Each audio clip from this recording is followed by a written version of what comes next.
To another Gelgoog video where I forgot to show you my parts before I actually launched into the free range. Yes, I could have just not started the video and gone to my parts page and then loaded into the range, but I'm already here, so why do that when I can just hit you up at the end of the video? So welcome to the Mass Production type Gelgoog. This is your base Gelgoog. Starts at 350 and it goes up to 400. Maybe the 450 cost, I don't know about. I don't think so, but yeah, welcome to the Mass Production. So essentially, one thing it's an odd love-hate relationship. First of all, this is a ranged Gelgoog, just like the VG high mobility type, and not mixed like their production. So essentially, its big focus is on the Goog beam rifle, which it gets at ridiculously low cost. It has a 400 cost gun at 350, which means it can do a lot of damage to its L350 suits. With a fully charged shot, that could stun. You know, that's a pretty nasty combination. It's got grenades.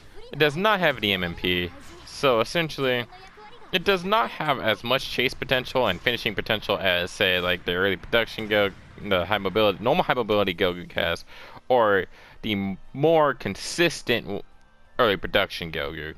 But it does have a really strong finishing blow against anybody who's trying to boost away if you're good at landing your grenades. Its boost is really good, in my opinion, for 350. It's got a lot of big boost gauge. It's got decent speed. Its move speed while running is really good. The one thing I have a real love-hate relationship with, though, is its shield.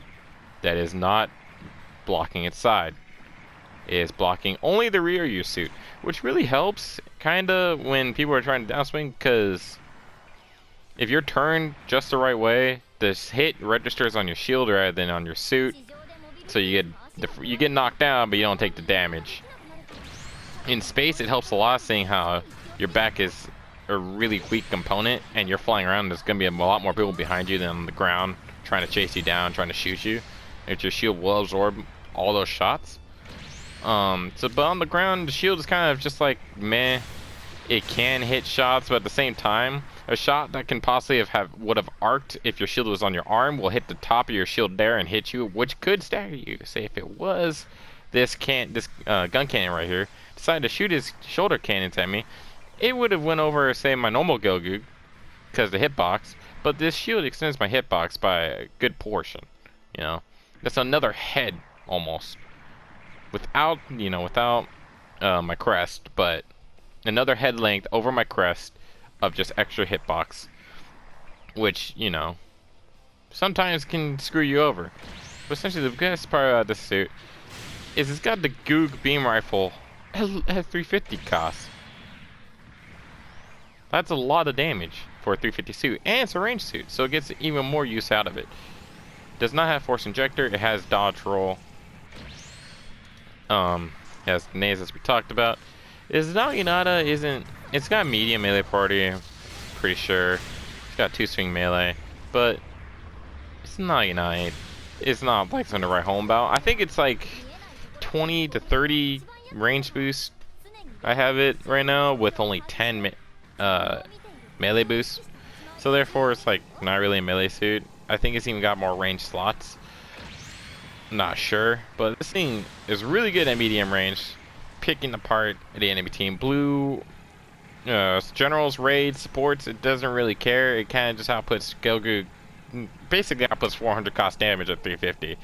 The suit falls off at 400 cost because it's a weaker version of the early production Gelgoog, which you can play at 400.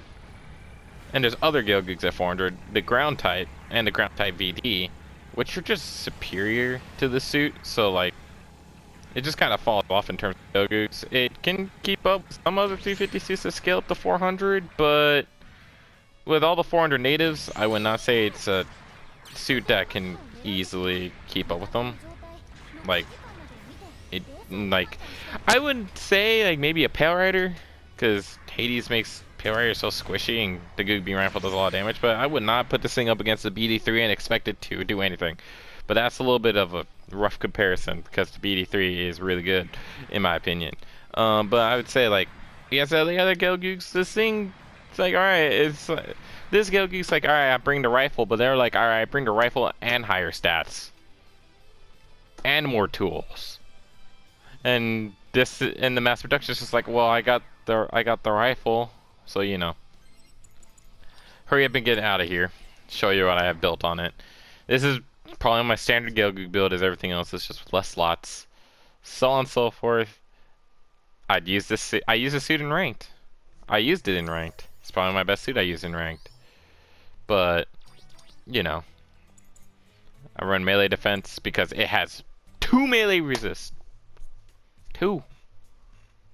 That's not a lot, especially when their free DS exists. The Kai exists. The Noct exists. That's a lot of melee damage. You need melee resist. Yeah.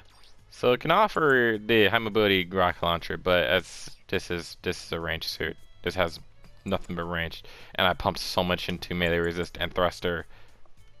It doesn't get melee damage. So, yeah, this is my early production Gelgoog. I have it running at 400 is, I think, pretty similar.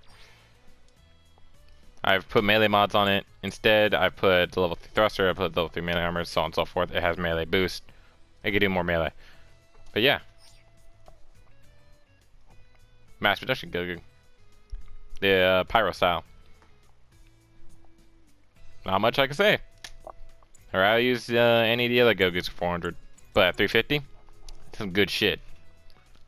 That's it. Later.